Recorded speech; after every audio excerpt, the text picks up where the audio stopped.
Welcome again to another edition of Drummer Nation, the show for and about drummers, where we talk about all things drum and drum related with some of the best in the world. And today is no exception. Before we meet our special guest, say hello to my esteemed colleague and cohort, Mr. Adam Nussbaum. Gentlemen, nice to see you all and everybody out there in cyber world. Indeed. Thank you for being here, Adam. My special guest today is someone with a family name you will recognize, and we know him and love him as a vibes player and a drummer. Say hello to Jason Marsalis. Hello, everybody. How y'all doing? I hope everyone's fine. Greetings, everybody. It's nice to see you again, Jason. Last time I saw you, I think, was in Hilton Head. You were working the jazz corner, and I had a gig somewhere on the island. I stopped by and said hello. Oh That's been yeah, That was a while back. pre-pandemic. Yeah, pre-pandemic. Yes. That's a while ago. Well, Jason, you're from New Orleans, first of all, and from the Marsalis family, second of all. So there's a lot to discuss there, man. But Yeah. talk about New Orleans for a second. I'm a New Orleans boy myself, and there's something about drumming in New Orleans that's pretty special, don't you think? Yes, there is. To the point where I don't even know where to start, but I think that I'll start from the beginning. New Orleans is a place that has its own music, and the music is a part of the culture. And so I think and the drums are a very important part of that pop culture as well. And so that's why it is that there are aspects of what is known as the traditional style, which is the very beginnings of really American popular music actually sort of comes out of that.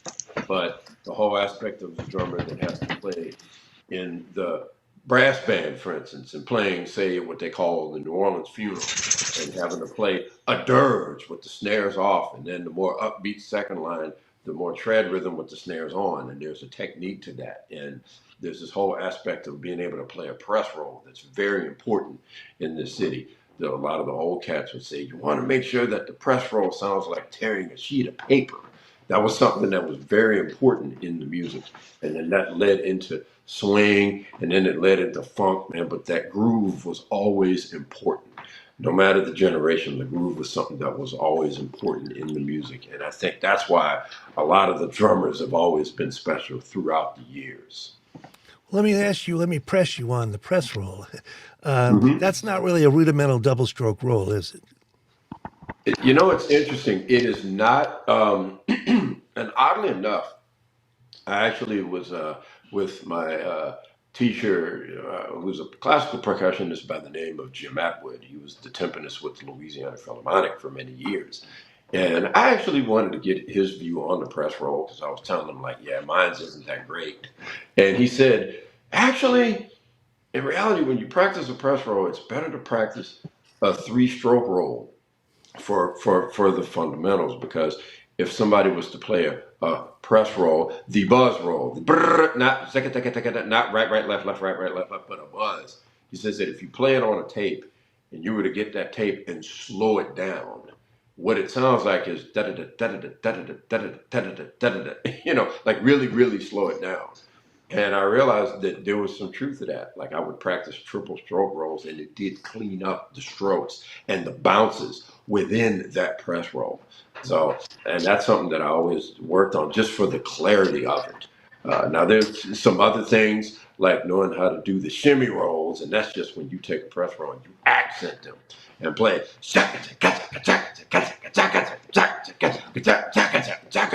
There's that, but then that's still part of that same groove that's in that music. So that's once again a very important part of the music and the culture. It's interesting because the roll, as you mentioned, it's very clean, but it has a slushy, sort of very legato sound that's Well, key to yeah, that it is. music. I think it's that battle of contrasts. That's the thing.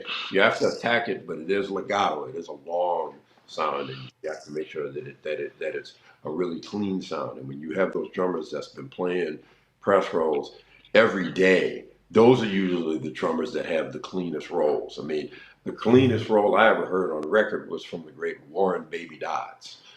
There's these two albums. One is Talking and Drum Solo, and one is just called Baby Dodds. It was when he was It's for the George H. Buck label, I think American Music, and You he know, I knew illustrates George. on George there. Buck lived in Atlanta. I knew him when I was in high school.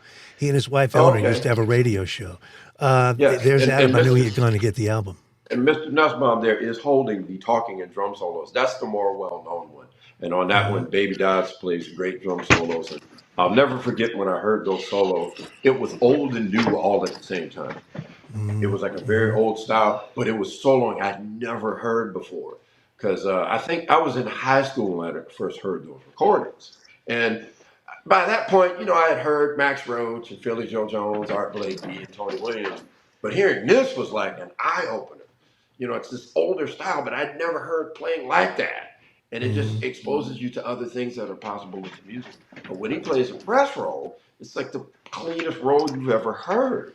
I And a know. lot of that is Baby Dodds was playing those press rolls every night. Now, Mr. Nussbaum is holding up the second record I talked about, Baby Dodds. That's another one where he talks and he demonstrates. So that's a good one as well. Those are both great.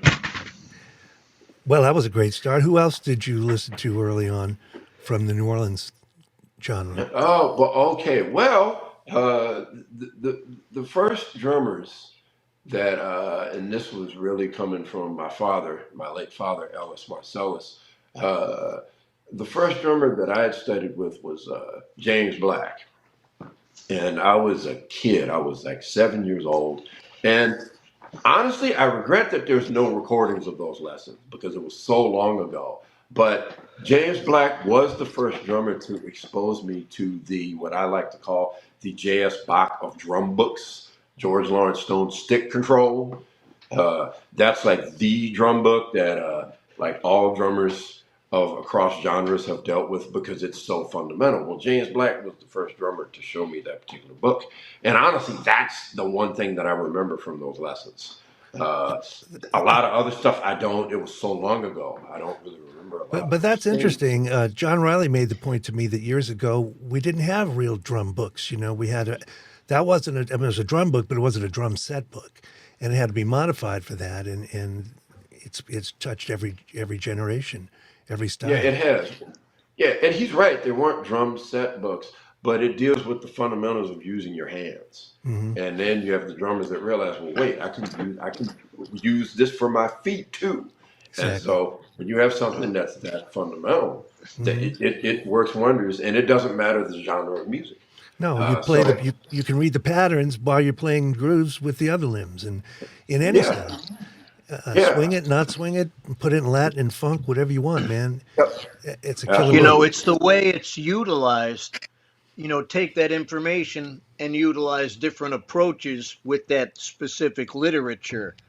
Because that first page of stick control itself, there's so yep. many different ways to do it It's a to lifetime. help develop your independence. And I'm glad you mentioned James Black because I know there's a bunch of recordings that he's on, and one that completely knocked me out that I got hip to later on was with Eddie Bow doing hook and sling. Yeah, And that's more of like a funky backbeat thing that's going on, but it is so romping. And I would recommend anybody out there that's listening try to search it out. You can probably find it on YouTube. Eddie Bow, Bo, hook and sling.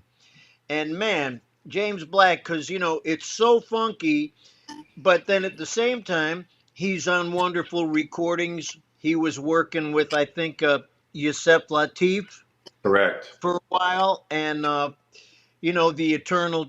What is it? The Triangle.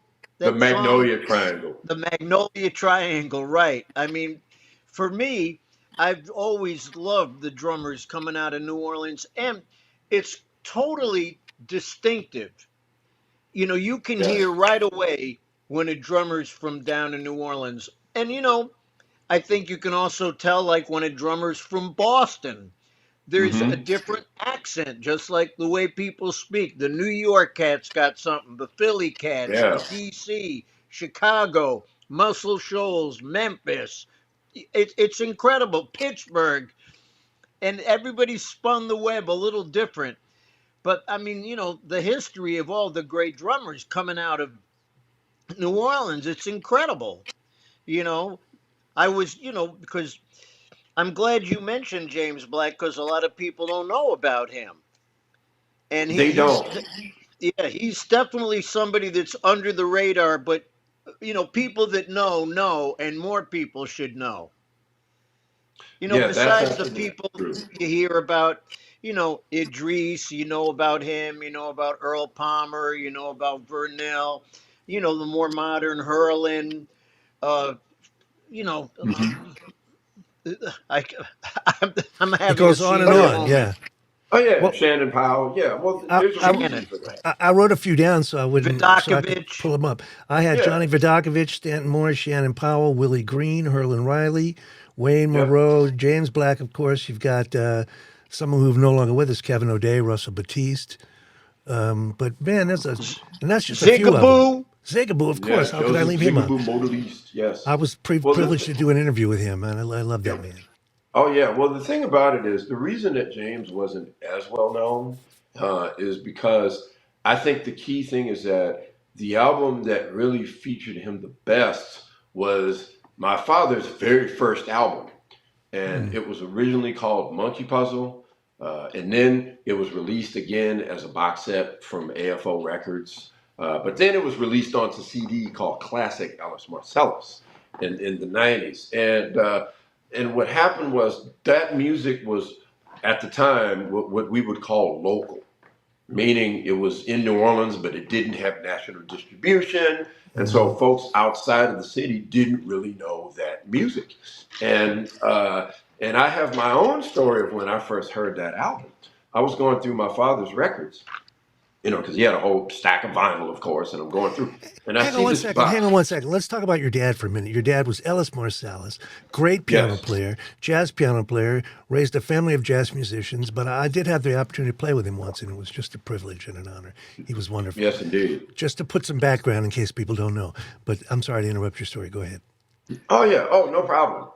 And I think that, in fact, to give some more background, one of the things that made my father unique is that he wasn't as interested at first in the traditional style. He was interested in that style later. But what made him want to play music was when the Dizzy Gillespie Big Band came to New Orleans, Hmm. and they performed at the Booker T. Washington Auditorium. And I want to say it's like late '40s, early '50s. And when he heard that, he said, "Man, yeah, I want to do that." And I think that's important because that's a style that's not associated with the city. And I've got a lot of stories about that. And so a lot of people, when they think New Orleans, they think that the only music that happens is the traditional style. And while it's an important part of the culture, there's other music that takes place. And so you have a lot of people that don't know that. And Right. uh, so when my father makes so he makes this album, and it was released in 1963. And at the time it comes out, and like I said, there wasn't like this huge seller because there wasn't a large audience for that music. Now, AFO Records did release a song by Barbara George called "I Know." That was a mainstream hit. That was actually a hit in popular music. And so Harold Batiste, who owned the label and was a mentor to my father, he made enough money to where he was able to record my father's first album. Now, it was in '86, I want to say. I was a little kid, and I was going through all my father's albums, and I see this box set. It says New Orleans Music, 1950. I think it's at 1956 to 1966, and I'm looking at the cover, and all of a sudden I see this picture of my father, but it's a young picture. He's in his 20s, and I was in shock because I never saw a picture of him in his 20s. I'm like, what in the world is? I got to put this on right now. And I put the record on, and it was a record that just said Ellis Marsalis Quartet. That was one of the vinyls. So on one of the vinyls, it says as I put it on, and the first tune was Monkey Puzzle, composed by James Black. So I'm putting on the record, and I had never heard James play during this time. Because I mean, he was a great drummer, but it was like a really crisp drum sound. It was, the tuning was very different because by the time you get to the 1980s, James's drum tuning was more influenced by, like, say, the 1970s fusion period, the drummers like Billy Cobham, Lenny White, et cetera, et cetera. Mhm. But this was like more like, really tight, almost like Max Roach kind of tuning or Art Blakey kind of tuning. And so, I'm listening at this record and I'm like stunned, like, wait a minute. I didn't know James Black wrote tunes. So I'm hearing, first tune, Monkey Puzzle tune he wrote. And, it's like these, it's tuned in 3/4, and it's like very memorable melody, but it's like this modern music that New Orleans isn't known for. And so then the second tune on the record, also composed by James Black, was called Whistle Stop. And I'm hearing that, and and so what's happening is they're playing in 4/4, and it's got this really complex melody. There's simple things to it, but very modern. And then I hear this 3/4 bar, and I was like, well, wait a minute. These guys are playing like mixed meters. This is 20 years before my older brother Wynton's tune, Delphio's Dilemma from the Black Codes album, which was released in 85. And that tune has this, they're playing in 4/4, and then there's a 3/4 bar while they're swinging. And you don't hear that a lot. But that's on this album. And I'm like, this is unbelievable. And I'm hearing James solo style with the different rhythms and the way that he's flexible with the pulse. It's like this interesting mix of like Elvin Jones and Tony Williams, but like with James Black thrown in. And I'm like, and I was just floored, And there was some tunes of my father. There was another tune called Dee-Wee by James Black that was also mixed metered. It's in 5/4, but then there's a bar 3 in the A section. And I'm like, I can't believe I'm hearing all of this. And then the record ends with the tune Magnolia Triangle, which is sort of like James Black's like theme song. It's in 5/4 the whole time. And on that record, there was a first in which the rhythm section with Marshall Smith on bass and my father on piano, they started to swing in 5. And at that time, that was rare. You didn't hear that very much. In fact, the first famous tune in 5/4, which was Dave Brubeck's Take 5, written by Paul Desmond, right? Some have argued that that wasn't really 5, it was 3 and 2. Because, and also the tune consisted of a drum solo on top of the vamp. And so you didn't hear any walking, you were just hearing a vamp the whole time. That's an So, interesting point when you say da da da da da da 1 da 2 da 3 da 1 da 2 da 1. da da da Yeah, da, and and it it stuck stays to that like the that. whole tune. Yeah. Yeah, but with Magnolia Triangle, the vamp is bo boom bee ba ba bo boom bee ba ba ba. But then they get to the solos, and all of a sudden you start hearing ba ba don don don don don don don don don don don, like Right. just swinging in 5, and Hmm. that was not common. Like that was very very innovative, very progressive for that time, People and used to argue that you couldn't swing in 3 or 5 or anything else. Jazz had to be in 4. yeah, in fact, my father had a funny story, something James told him, because I think James Black did record that tune with Yusef Lateef, but I'm going to be honest, it was rough, because they start playing, the bass player comes in with the vamp, and he's playing in 6.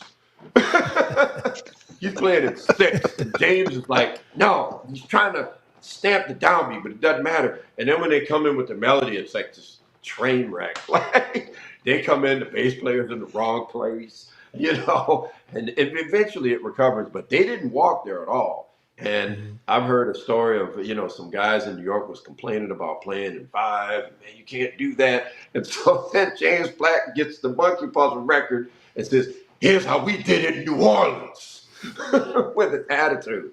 So, and I think that's one of those albums that will always be a shocking record. And that's because a lot of people think of New Orleans as traditional only. And when people, even today, hear that music and they hear this really like progressive modern sound and it's tunes they've never heard, and it really shocks people. And a lot of them say, man, I've never heard of James Black. Or like, and I'll close with this. I was doing a clinic online, and this is actually during the pandemic, and it was for some students in Taiwan, and we were talking about New Orleans music, and I mentioned the tune. I think I was playing the tune "Whistle Stop," and the person hosted the clinic said, "Wait a minute, that doesn't sound like 1963. That sounds like 2021." And to their point, they just couldn't believe it because it sounded so modern. Now, one other funny story, and I'll leave you with this, with as far as Magnolia Triangle is concerned, because there's a lot of different people that have said, "Oh yeah, Magnolia Triangle was about the Magnolia projects and this and that," because I think that was written down in I think AFO booklet in that box set. But my father heard that and he said, "Nah, man, that wasn't it. It was James and two chicks." I was like, okay. That's a great story. Yeah, I thought it was about So, the Magnolia projects too. But go ahead, Evan. Ellis, Mhm. Jason, sorry. Now that album is that available now? Yes, it's available under the name Classic Ellis Marsalis. They Okay, released all of the sides. They released that album, and there was another album in that box set that was called Gumbo, and it had three tunes. There were two studio and one live. And the first tune on that one is a tune that is now a standard called "Swinging at the Haven." And right. so the Okay, original version of "Swinging at the Haven" is on the. You can find it on CD. You can even find it streaming. The name of the album is Classic Alice Marcellus. okay, all right. I That's one I got to put on my list Me because too. I want to Yes. check that for sure. Because I do remember the record that came out on Columbia called Fathers and Sons, Oh yeah. I have that and that record. I have and that. that I believe James Black was on that with your brothers and your He dad. is. He Right. is. Yeah. Yes. And what Von But Freeman yeah, and this cat, he was special, man. Yeah. well, Definitely. let me jump back into New Orleans again before we go on with your personal story. Um, Second line. Yeah. Somebody says, "What is?" And it's been adapted into all styles. But if somebody doesn't know and they say, "Hey, Jason, man, what's that second line thing about?" Yeah, man, that's it. You know what? Uh, I would say to them that it is the second line is in relation to the New Orleans funeral, and the second line related to the people behind the procession that were dancing. That's where the term comes from. But I would say that they need to approach the basic version of the traditional rhythm before the complex version. Yeah, certainly. Well, for people who Here's don't what that know, means, go ahead. Go ahead. and it took me a minute to understand this, is that the basic version is, say, if you hear a recording of, and you can find this, there was a record that Atlantic Records put out in 1959 called Jazz Begins. And it was with, I think, the Young Tuxedo Brass Band and it was another brass band. But anyway, that record is great because it shows the traditional style. There's also the Eureka Brass Band, and what happens is the way that the music is played is a basic two beat, not Tubi, the streaming service, but two beat. And what happens is that the bass drum is just playing like boom, boom, boom, boom, boom, boom, boom, and the drummer is just playing the press roll, and that's it. Now sometimes the bass drummer would play on all four beats and accent 2 and 4, like doom, ding, doom, ding, doom, 1, 2, 3, 4, 1, 2, 3, 4, and the drummer doom, ding, doom, ding, doom, ding. But I would say start with that basic rhythm because what I've discovered is a lot of drummers heard the variation first. It's kind of like those musicians that the musicians who want to play this music and they go to Charlie Parker instead of Louis Armstrong. That's the parallel. Like Charlie Parker is like the variation. That's a Great good point. variation, but it's That's a important to good, understand that he very comes good. out. Go to the fathers before you go to the children. That's right. Yep, that's important to understand it. And so a lot of the drummers who aren't familiar with second line or what it is, they would hear, say, something like Joseph Zigaboo Modelisa's Hey Pocky Way. Oh, that's second line. It's a variation on it. Or they would hear like something like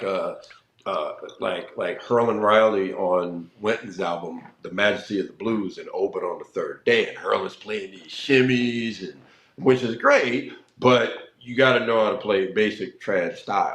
And so you'd have guys that would hear that. They may hear a drummer like a Stanton Moore, doing some of those accents inside a funk, a tune like Funkta, for example. And what made me realize that was when I was working with some students from San Francisco, and I think we were playing the song that's actually called Joe Avery's Blues, okay, or Joe Avery's Piece. A lot of people know it as Second Line because the 1970s recording mislabeled it. I don't know why, but Joe Avery's Blues was okay on that Jazz Begins album, and it's a great blues because it's very triadic. Uh, but the 1970s version was the famous version. That's the hit version, and that's the one with the classic trumpet call. And the name of the band was Stop Incorporated. That's boom. And he does it again, and so the groove comes in, and the drum and the band is playing ba ba ba ba ba ba ba da ba da ba ba ba ba ba ba da ba da ba ba. And they're playing the tune, and it's great to hear those two versions because it shows how New Orleans music evolves. One is the traditional style, and the other is more of a rhythm and blues version. The drummer's just playing basic backbeat. But I bring that song up because I was working with some students, and they're playing second line, but they're trying to play the shimmy variation, as I'll call it. And it wasn't quite working. So I told the drummer, hey man, just play this thing. Boom, ka, boom, ka, boom, ka, boom, boom, boom. Just play that and just try to groove that. So it's important to start with that basic element before advancing to the variations. That's very well stated. I've never heard anybody put it that way. I remember when I was younger and somebody wanted something with like a New Orleans flavor as such. Oh They go, yeah, it's like, hey man, you know the Bo Diddley thing?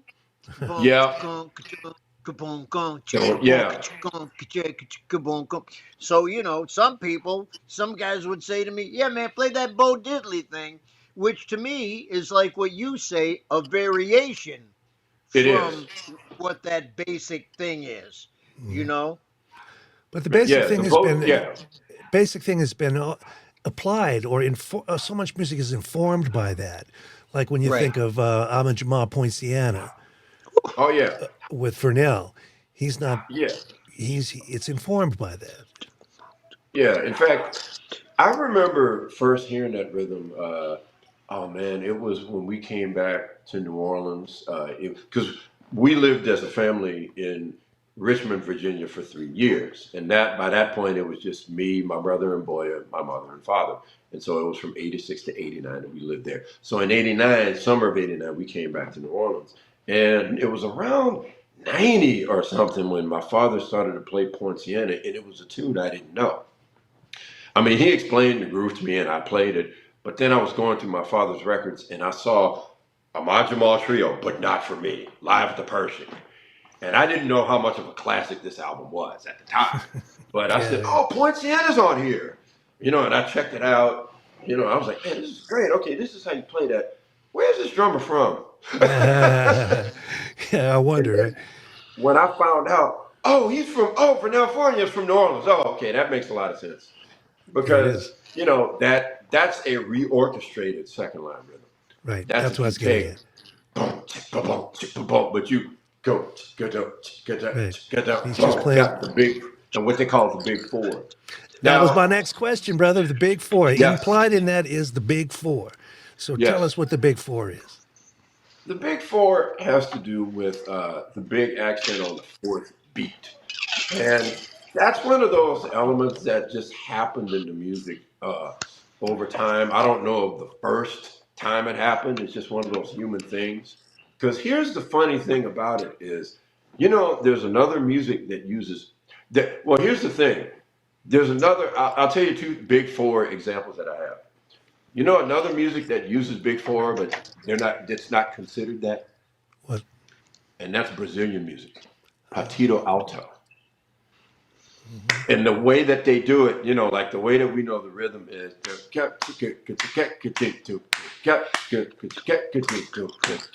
but they do a variation like boom, and I'm like, wait, that's like big four, Yeah. right? And you know what actually the first ever example that I can think of big four ever is Ludwig van Beethoven's Ode to Joy. Oh my goodness. When you get to the bridge of the song, because it's an AABA melody, Mhm. you have that da da da da da da da da da da. But when you Right. get to the bridge, do do dee do do do ba dee do do do ba dee do dee do da do do do, that's big four. Mm. So I think it's just one of those human things. And after a while, with New Orleans music, it started to happen where guys start to play instead of don't tick, don't tick, don't tick, don't tink, don't don't boom, tick, don't tick, don't boom, and they leave beat one out of the bass drum That's the cool and thing. There start isn't that. really a beat one anymore. I mean, well, it's Well, what Yeah, there, I but it's not love about expressed. it too is, one is kind of like a resolution point. It's yes, almost like you're putting a period on the sentence or something. But yes, by really giving the accent on the four, it's like a lift. And I yes, guess that's why when they say swing, you're accenting the two and the four more or less to yes. create the momentum from one bar into the other. And Mm-hmm. the fourth beat, the and of four, that has a whole different feeling with how the rhythm moves. Oh yes, And but that four, man, that's something. Because I remember when I was younger, I was hitting too many ones, and somebody said, "Man, you're breaking up the flow. You're stopping. A one is a stop. Hit the four, it gives it a lift, give it that into the next thing to keep it yep, moving, keep it grooving." But I love the fact that you brought that up with Beethoven too, man, because it just goes to show you really, it's just different ways of applying the same old thing. yep, Well, if you look at Latin, Afro-Cuban, Latin, whatever we want to call it, a lot of times the bass player will never hit on one. No one. yeah.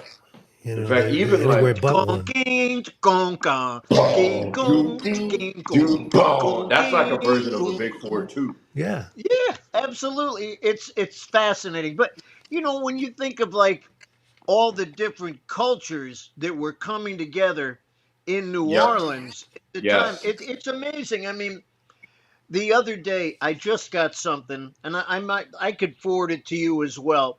They Mm-hmm. just found some recordings of Louis All Stars from 1948 with Okay. Big Sid, and it just kind of surfaced, and just to hear just how great everybody sounds.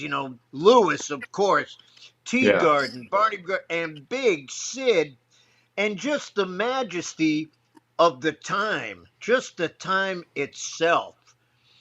It's fantastic, and just to hear how all these different worlds were all coming together. The military influence, the Yep. the Afro-Cuban, everybody Yep. coming together. It's Yes. incredible. And to me, when I hear Pops, he still sounds like he's from the future. Right. You know what I mean? It's like when I hear Roy Haynes, it's like, wait a minute, he's from the past, but it sounds like he's from the future. Yep. Sounds like right now. Yep. Yeah, I'll go I'll so I'll far as to forward this say thing to you, I JJ, think so you can Absolutely. check it out. Yeah. I think Love Pops was that. the most significant musical artist of the 20th century. I mean, people are still trying to Absolutely. catch up with that. Yeah, just Yep. amazing. And I didn't know that until later because I came up knowing Louis Armstrong as an entertainer. Hello Yes. Dolly, and all that stuff. And he was brilliant at that. But it wasn't until years later I realized the Hot Fives and Hot Sevens and his real significant impact in the music industry and music in I'm the whole of the world. I'm glad you mentioned that because this is something that happened recently. I was speaking with a piano instructor, and so I remember they asked me, "What was it that was so great about Louis Armstrong?" And the way they asked, they were kind of uncomfortable. they was like they kind of knew like I know they say he's great, but I don't really get it. And she said, and she asked me, did I say anything bad? Like, no, it's okay. And I explained it, and what that said to me was, I think that was a person that probably only knew What a Wonderful World and Hello Hello, Dolly, Dolly. and they didn't know those earlier recordings. In fact, Right. somebody online was telling me, it was a comment they made. They said, "Man, I saw this video of Louis Armstrong, and it was, I think it was the video from Copenhagen, like 1939. That's just unbelievable." And the guy said, Dinah. "Yes, oh, yeah, Dinah, He Tiger Rag, does oh, it's black and blue. He unbelievable. I does caught black the and blue water there slide." too, right?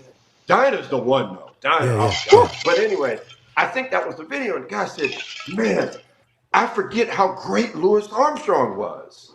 Because and I understand because a lot of times you only know that Hmm. like 60s sound and those recordings, even if it isn't Hello Dolly and What a Wonderful World. It might be the records with Oscar Peterson and Hmm. with Ella Fitzgerald, which is great. But Oh it's when yeah. he's a lot older. But when you hear the earlier side, you're like, oh, this Well, is what was happening. So what I he totally does, understand what he that. does rhythmically in Dinah is just unbelievable. Yes. Unbelievable. Well, That's just the rhythm of it. whenever I do a workshop, I always play Stardust from like 1933 Yes. because the band is just playing ba de da boop Uh, ba, yeah. and to hear his phrasing, you know, he's so like elastic with the time. He can get Yes. up on it, he can get back on it, and he can nail it. And just that ability to have that freedom within the time, where you hear that time is really a place, not just a Yes. point.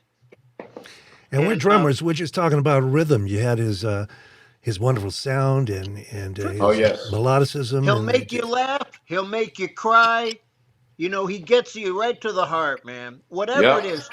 They just released something recently, his last concert in London, Oh, that's right. something I for think for the BBC. BBC. And Yeah. man, he's doing all the hits and everything, and it still just touches your heart, man. There's no Yeah. BS in there. No BS in it all. pure heart and soul. Yeah. There's not. Yeah, Yes. yeah. Well, let's talk about your So career, yeah, Jason. I know you're in Miami now with Marcus Roberts, right? Yes. But That you've is been working correct. with him. I think I read you started at 17 working with him. Yeah. I've been working with him for like years, and the music is always evolving. And that's why I've been with him a while. There's a lot of things, and I think that his music, uh, I think sometimes gets overlooked for a lot of different reasons. I think number one is that he's not your typical piano player, meaning like it's like his sound is so different because he uses so many other sources. Mm. It's not like a Herbie Hancock bass kind of playing or a McCoy bass kind of playing. While those are big influences, there's all these other influences that he has. And so I remember when we recorded the album called In Honor of Duke. I mean, it's a trio record, and the music is really different. It's not, it's still swing based and groove based, but it's not the typical trio music that you normally hear. There's different places that the forms go. There's a lot of different things that is happening with the bass and drums. And so that's something that he was really into. He didn't want to just have bass and drums playing behind him. He wanted Hmm. the bass and drums to have an equal role to the piano. And so there's some like trio music that we've recorded that shows that. Well, speaking of piano, from back when you're 17, you're also known as a vibes player, man. You play great vibraphone. Is that when did that come into the picture? Were you a drummer first, or vibraphonist first, or maybe you I started on was, piano? yeah. Well, my first instrument was violin, actually, very first instrument. And then, yeah, so I I played violin and drums off and on, but then I was in this junior youth orchestra, and this was the last year we lived in Richmond, Virginia. And I get there for the first rehearsal, and I noticed these drums. I noticed timpani and bass drum, and I'm like, why didn't anybody tell me that there were going to be drums here? Yeah. I didn't know there were drums here. And so violin was getting a lot more difficult, but I was more interested in drums. So when we went back to New Orleans, I gave up violin and I started to study percussion. And then I started to get more into classical music, and it was around that time when my father suggested to me that I should get a set of vibes.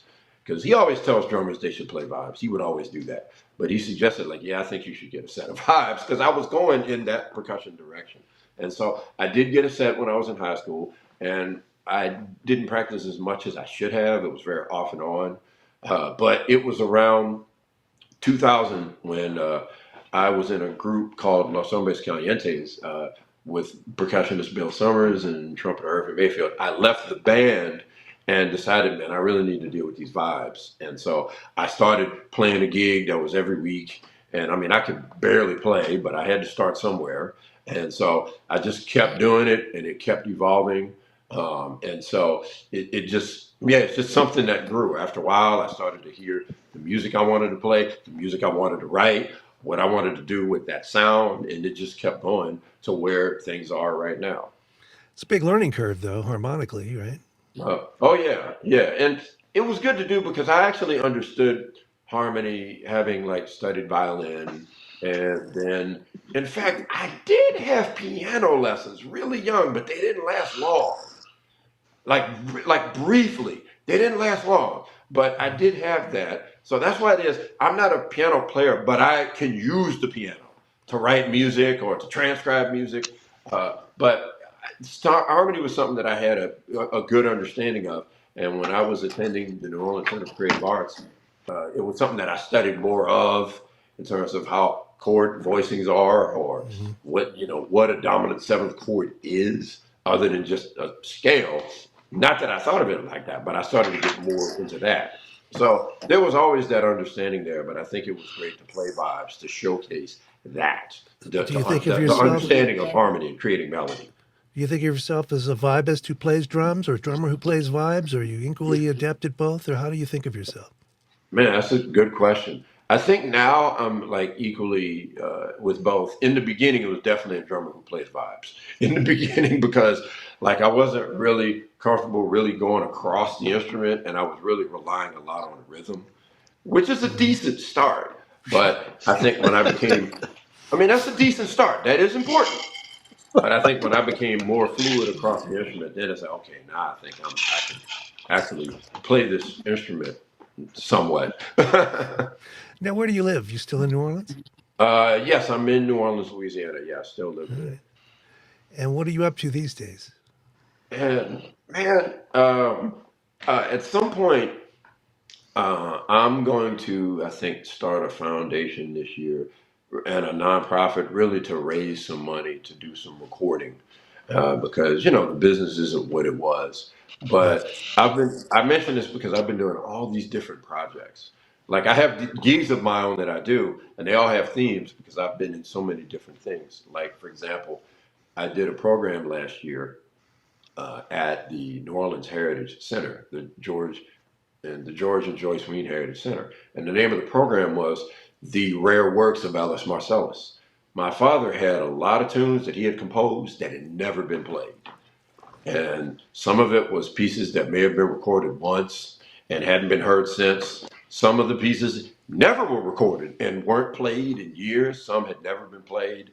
And it was a great honor to be able to do that show because we were presenting tunes that people had never heard. Hmm. Like Very good. they weren't on any records. And They a were new salute to your things. father as well. Yeah. Yeah, it was just so Yeah. great to do that. And here's another thing that's out of left field, and that's a whole other long story. But it was what was it in this? I think sometime in the summer of last year that we had lost a great songwriter, Brian Wilson from the Beach Boys. And so he's somebody whose music I actually checked out a lot. And I had been considering maybe playing some of his tunes, but I thought, all right, I need to do this. So I've actually started doing that as well, like arranging his tunes for my group. And the stuff works like really well in a Uh, very surprising way. That's been a lot of fun to do. So I've been doing that. So see what I mean? It's like a lot of yeah. different shows that I've been putting on. That is very cool. I got hip to that from your. You have a social media. I don't know what you music in motion. You calling them, Yeah, well, what I do right? is I have like these series of videos. And it's funny because now, I'm also like a content creator, and I think in a lot of ways it's been like being a musician because I went on this app TikTok because I knew a few musicians who were on it, and it was during the pandemic, so I was like, let Right. me just check this out.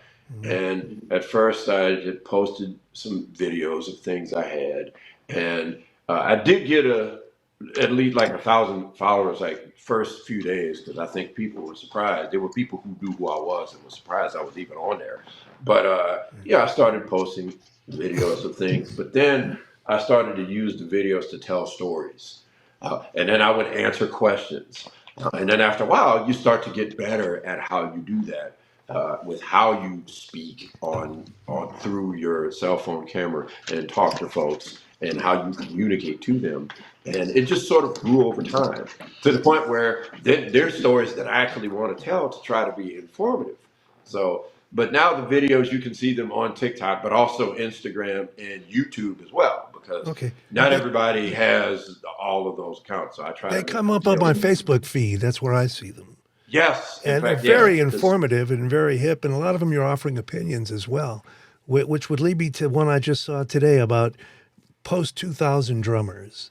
Yes. And the point you made, I mean, Adam is as referred to a lot of these cats as way too much of not enough, Yep. which is brilliant.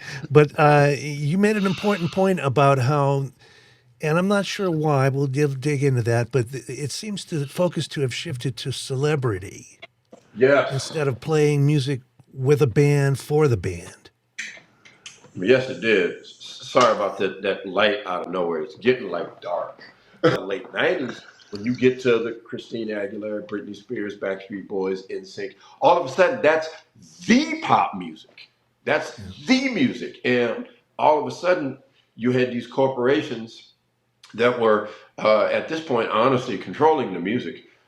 Everything from like the industry of the boy bands and the teen pop stars to the passage of the Telecommunications Act, which allowed for companies to own multiple radio stations. And so then all of a sudden, all of the music that you're hearing on the radio is exactly the same all over the country. And so now we're catering. And so what happens is we start catering not only to celebrity, but we're catering to young people. And then after a while, all of the music and popular music is just young people. That's it. You don't see in the 1980s, you had young people on the charts, old people on the charts, middle-aged people on the charts, dead people on the charts. Yeah. Louis Armstrong's What a Wonderful World became a hit here in the US in 1988. Okay, that's when that happened. I mean, that's a whole other story, but still, you have all these different age groups on the charts. But when you get to 2000, it's like only young people only. You know, if you're 30, you're old, get out. And if you're in college and you don't like the music, well, that's too bad. So we start catering to young people, and so I think that trickled down into music, to where after a while, the young players that are coming out, they're all about themselves. They're about themselves and they're about their friends. So you get young players that aren't valuing the older players like a generation did at one point in time. Because they're told, and I think this is a way to sell more pop music, oh, you don't have to worry about this older stuff. No, no, no, you don't have to worry about that. No, that's not relevant anymore, man. Just do your thing, man. Just, move music forward and do your thing, man. That's what you need to do. So you have that going on. And then, so I think that in the colleges, we as instructors, I think we started catering to young people and we were more interested in them becoming stars. I think the parents were more interested in their children becoming stars and not somebody that makes great music. So you have that going on. And then at the same time, on the drum scene, I was alerted to from a musician about a website, and this was in maybe 2008 or so, a website called gospelchops.com. And it was a place where you had these drummers who played in church that would show off their technique. And it was really impressive when I first heard it. But then after a while, it just gets kind of like, yeah, okay, I've heard this. But then when I started teaching, all of a sudden the drummers in high school are sounding like those guys. And I said, okay, we got a problem here. We got a problem. Because a lot of the younger drummers started to listen to only that. And they listened to only those drummers. And speaking of catering, and I talked to some drummers about this, Drummers who played in church didn't play like that to show off their technique during service. It was called after hours. When the service was over, they would get together and just chop out, just show off the technique and the things that they could play. Somewhere along the line, some older people started letting drummers get away with that in service. Because if you're Herlin Riley and you're a teenager and you're playing church, you don't get away with that. They're going to tell you, no, no, play this one thing. Play this one thing. In fact, a funny side story, this is funny. I met a cat on the road. He was, I think, doing something with the gig. I don't know if he was a stagehand or something, but he was an older cat. And he tells me, man, I used to play drums with Jimmy Swaggart. And I'm like, Jimmy Swaggart? The cat that got busted on Airline Highway with a prostitute in New Orleans? That Jimmy Swaggart? And had to say, I've sinned against you, my God, on TV. And then he tells me, yeah, man, I played with him. And it was hard, man, because he wanted it real simple. But man, once you figured it out, it was great. And I said, man, why don't we have more leaders like that in the church today? But the thing is, you couldn't just get away with that. But a lot of the church leaders and music directors started letting drummers get away with playing a lot of notes, and because they were like, "Oh wow, this is impressive," and they just got away with it. And then after a while, it. I mean, I hate to say it, it becomes like a virus. Then more and more and more and more drummers doing it, more and more drummers, more and more drummers, more and more drummers around the country and even around the world. And so what starts to happen is when you get drummers that go to swing, like they're thinking about their friends and gospel chops. They're not really thinking about Matt Roach. They're not really thinking about Roy Haynes. I mean, they're not really thinking about drummers like Greg Hutchinson or drummers like Clarence Penn, for instance. Like, you had young cats who can really swing in the 1990s, for example. They're just thinking about those gospel chops drummers. And so the swing isn't a very strong groove. Because, and to be fair, a lot of them don't really believe in swing as a groove. Right. Because, I mean, we're talking about church, but it's modern church. If you want to talk about some groove, you put on Mahalia Jackson live at Newport. And, Joshua picked the battle of Jericho, Jericho, Jericho, and the walls came tumbling down. Hallelujah. Now, I mean, that's some real swing. And they're playing, don't tampa, don't tampa. And you can tell a lot of the drummers, they don't really believe in that kind of thing. Like Right. Mahalia Jackson back in the day, or the earlier gospel song. It's all about the newer things that's happening. So, and I know that was a very long explanation, but that's No, why we that's have drummers that play a lot. And if you haven't followed those trends, I can understand some people being like, "Oh, well, why are these drummers playing a lot?" There's your answer. very well stated, It's my all friend. what you're exposed to, man. And unfortunately, with the advent of the internet and everything, and everybody putting out these things, you know, this is why you still need to have a teacher or a mentor that can hip you to what the truth is. Yep. And I heard a great line, man, when Mavis Staples was given the Kennedy Center Award. She gave credit. She goes, listen, because their father had started the group, Pops. Yes. And she goes, Pops built the foundation. We're just working on the building. Yeah.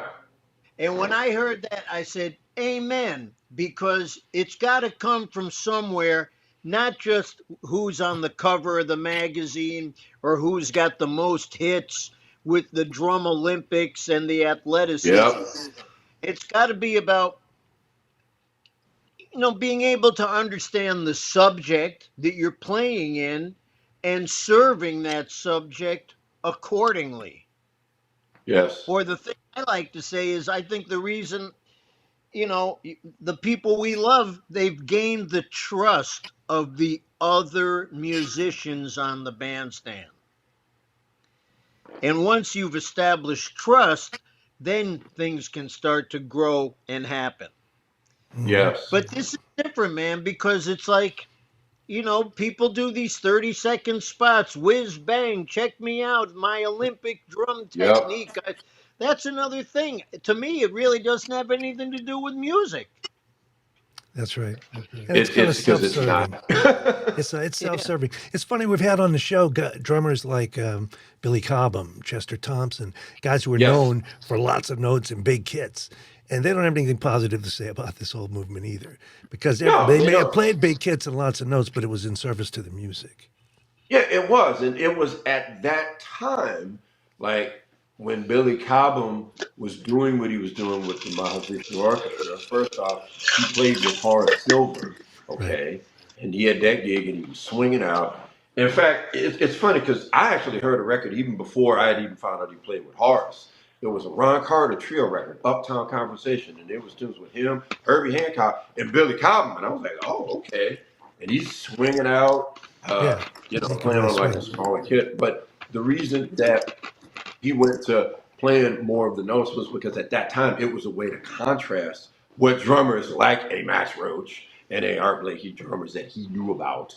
It Mhm. was a way to contrast that. And so when there was the rock music of people like Jimi Hendrix, who had great drummers, both Buddy Miles and Mitch Mitchell, and bands like Cream and so forth, then it was a way to showcase a more versatile thing when you have these big drums. But at the time, that was a very different approach Right. at that time. Yeah. But it And also so served the music, though. You know, when you play yeah, and so yeah, with and the Mahavishnu, music showcased that, and it was something yeah, that really worked for that. It Sapa wasn't about this. Mahavishnu. Right, right. Yeah. So you're an educator. Maybe we can wrap up with this. You're an educator, and we all know that the scene is very, very, very, very different than it was before. And Oh I yeah. always like to ask the educators because I get different opinions and thoughts from all of them. What do you tell these kids, man? They're in school, they're spending a lot of money to be musicians, and they can play their butts off, many of them. But what's out there now, and how do you guide them? Yeah, and it is very different, but I would tell them one, uh, think about why it is that you're doing what you're doing. What is it that you believe in? And that's number one. Two, uh, like try to think about the different gigs that are out there and how you can best service that gig. And, that how to best service that gig. I think that's second. And three, uh, it's important to understand the humanity aspect of music because what music is really supposed to do is really bring people to a better place and uplift people and bring them to either a happier place or a more enlightened place. I mean, that's what it is that it's supposed to be. I think, unfortunately, we as a people became more about ourselves. And I think that the music reflects that. It's just about ourselves and my thing and instead of like we've had 100 years of great music and I want to take that and do my thing with it, but I want to use all those things. And, it's sort of like this quote that I read. uh, I can't remember it, but it was okay. I'll paraphrase it. It was one, shouldn't have to ignore the past. You can take those things and use it as a flashlight into the unknown. And the person that said that was the late great saxophonist Wayne Shorter. And I remember when I first saw that quote, I said, "Thank you, Wayne," because Wayne Shorter's quartet with Danilo Perez on piano, John Patitucci on bass, and Brian Blade on the drums. So I have the pleasure of knowing those guys. Another New Orleans drummer. Yeah, yeah. Brian's from Shreveport originally, but he did spend a lot of time in Right. New Orleans. Absolutely. And I knew Blade Same very well. swamp, right? Right. Oh yeah. Right. But I do Blade very well during that time. But Wayne's Quartet is a band of guys that really know the music. And they do play things that are abstract, and there's a lot of abstract harmony. There's a lot with communication, but there's so much music those guys know. And I think that you have a lot of those music students that were only interested in the communication part and nothing else. Only the harmony and nothing else. How do we create these timbres, but nothing else? Yeah, because as far as I'm concerned, when I first heard that band, I could hear Wayne's whole history, all of Hmm. it. I heard Blakey, Miles, Weather Report, Atlantis, all of it. It's like damn. But Hmm. and that's the thing that's important. And it's a great band, but there's a lot of music those guys know, and that's what it is that I'm interested in. Well, I don't think either of us, Adam and I, can improve on anything you said, brother. Yeah. It's Now, all spot if you on. don't mind, there's one drummer that we actually didn't talk about, and Please I would like to discuss him. go ahead. And he is a New Orleans drummer, and he goes by the name of Ed Blackwell. Yes. So I remember when, well, there's a couple of things. Uh, Ed Blackwell was a drummer that I only met one time. And it was when we were in Richmond, Virginia, and and and and Ed Blackwell came to town to give a workshop, and I didn't know a lot about Blackwell yet, but so I met him then, and he's doing this workshop. I don't remember a lot of the workshop, but there was one funny moment that happens. Ed Blackwell. I was 12, and it was after school, so I'm like a little tired. I'm trying to stay up, but I'm tired. So they called me up to play this tune. I think it was Oleo, rhythm change. So, I'm playing the tune and my father's playing. And I go to take this drum solo. And I remember thinking, all right, I'm not trying to play too long here. And I play the chorus. And then I get to the top. All right, here we go. Boom! Nobody comes in. I'm like, oh, no. Okay, all right. Another chorus. All right, here we go. And here we are. Nobody comes in still. And by that point, I just said, I'm just playing this ride cymbal. This solo's over. I'm tired. I don't know. I'm not playing her all day. So I'm just sitting there waiting, y'all ready? So then finally somebody came in with the melody and finally we ended the tune. But the funniest part was Ed Blackwell went off on the band. He did. Man, this cat was trying to end his solo and none of y'all came in. He was cueing y'all and everything and none of y'all came in. Man, don't worry, man. They did the same thing to me. I'm glad you Right? brought Ed Blackwell up because another great New Orleans drummer. I really loved his Yeah, playing. but I never And got to hear for him now, for play. those of you out there that aren't familiar with Ed Blackwell, he came to prominence by playing with Ornette Coleman, with yes, Don Cherry and Charlie Hayden after Billy Higgins, and he did a lot of work with Don Cherry and Hayden, and then later on with Dewey Redman. He also did recordings with Eric Dolphy, Booker Little, a wonderful musician, beautiful by, sound, beautiful clarity. Mm. The organizational aspect of his ideas is so clear. And, you can hear that he's coming out of a lot of that New Orleans tradition. yeah. So here's the story I have about Blackwell, and sadly, Blackwell passed away at a time when I was figuring out who he really was. So I didn't really get to really talk more expansively. But it was around the time in high school when at some point my father starts to talk about, and probably because I started to get into Ornette Coleman's music. And then all of a sudden my father starts talking about when he knew Ornette Coleman. And he talked about when he first on, because my father was out in Los Angeles in the 1950s in the Marine Corps. And he talked about first hearing Ornette Coleman and then even trying to play with Arnett, but he didn't really know what to play. And he mentioned, man, that some of the greatest music he ever heard were these Arnett Coleman and Ed Blackwell practicing, just the two of them. Mm. And I'm thinking, damn, you heard this, right? Man, this is like important. And also, my father did record with Blackwell in the mid 1950s. There was an Right. album. The name of the group was the American Jazz Quintet, and there was an album Right. that was called A New Beginning.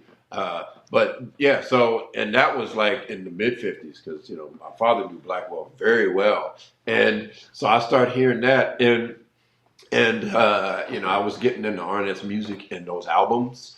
I think that Blackwell sometimes gets a little overlooked because Oh yeah. Billy Higgins was lucky to be on hits. And what I mean by that is, for example, he's on Lee Morgan's Sidewinder. I mean, that's a hit. And he's on The Shape of Jazz to Come, which is like one of Marnette's more popular albums. Mm. And he's also on Change of the Century, which has Mm. Ramblin' on it. I mean, Yeah. and so Bill Higgins is like I say, he's like kind of on the hit record. And then Billy Higgins is on the first on that record. And there's some tunes on there that guys know. But after that, Blackwell was on This Is Our Music, which is incredible. Oh my God. And, but I'll say that my favorite record that Ed Blackwell was on was The Avant Garde with Don Cherry and John Coltrane. That was the album for me because Blackwell is featured, and I'll never forget when I heard his solo on the tune "The Blessing." It's such a beautiful tune, and I just remember hearing his solo and saying, "Yeah, I want to do this. I want to do what he's doing. I want to. Yeah, this is what I want right there. Just the melodic Yeah. development and the dynamic range, and he was playing really quiet, but it was just such a because he was playing with ballads. It was such a beautiful solo. I just said, yeah, I want that.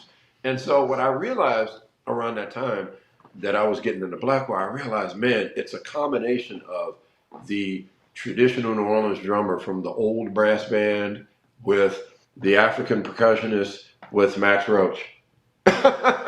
That's Ed Blackwell. That's a good way to And in Yeah. describe fact, it. that's Ed Blackwell. And I could hear all three of those things in his sound.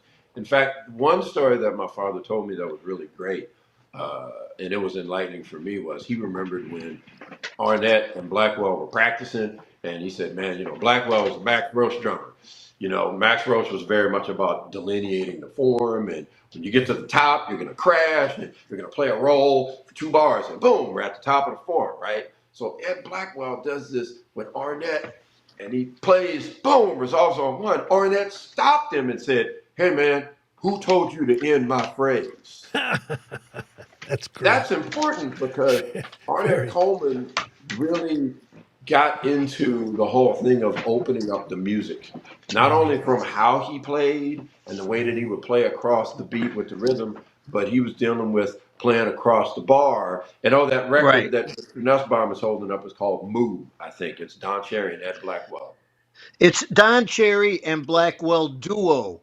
Yes, And it's really wonderful to just hear the whole spectrum of music that they bring together. It's not just jazz, it's not just folk, it's not just ethnic, it's everything.